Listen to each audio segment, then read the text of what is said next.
Kalau udah bicara bagaimana pandangan seharusnya orang tua ke anak, sebaliknya Mas Abra, gimana anak seharusnya memandang orang tuanya itu dengan segala keterbatasannya? Itu sumber daya paling dekat yang kamu yang harus manfaatkan. Menimba ilmu itu paling dekat sama orang tua. Oke. Kamu tidak setujunya sama orang tuamu, kamu ngapain buang-buang sumur itu? Tidak setujunya itu sumber daya yang bisa kamu manfaatkan dan dekat. Ya, sesalah-salahnya orang tua pasti ada yang bisa kamu pakai kok. Belajar bahwa kalau itu salah gitu, minimal. Minimal. Ya.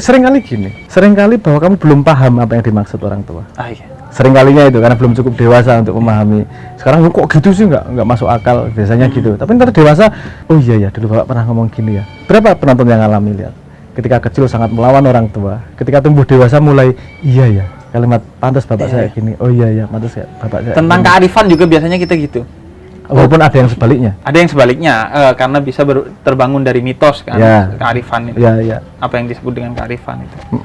Misalnya, kenapa dulu kita pakai daun piringnya, atau kenapa dulu kita pakai kuningan bejananya. Akhirnya kan sekarang sebagian orang berpikir, oh ternyata begini dan begitulah, ada manfaat positifnya secara medis. Ya.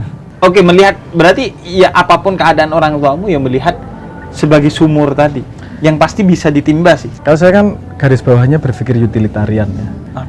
Fungsi aja. Mau fungsi lah. Kemanfaatannya. Ya, kemanfaatan aja lah. Ya fundamen sebelum yang lain-lain, sebelum emosional apa dan seterusnya ya. Yang fundamen aja lah kemanfaatan.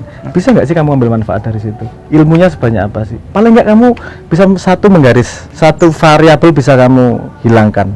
Bahwa orang tuamu pasti pengen yang terbaik buatmu. Jadi nggak mungkin ngasih advice yang salah. Misalnya gitu. Nah, itu sudah lumayan aman gue.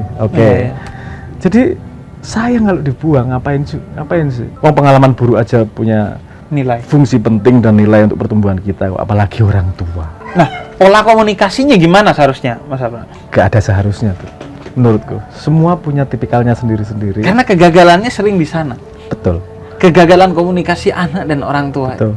Karena gini juga, bro. Atau gini, tidak ada yang seharusnya, tapi toolsnya gimana, guidance-nya gimana seharusnya komunikasi itu. Karena kan orang, ya maksudku ngene loh. Tapi kata orang tuh enggak loh. Ini kan kayak aku sering bilang dua orang yang berkomunikasi tapi nggak komunikatif gitu. Karena ketika anak bicara orang tua nggak mendengar, ketika orang tua bicara anak nggak mendengar, hanya mau bicara aja keduanya.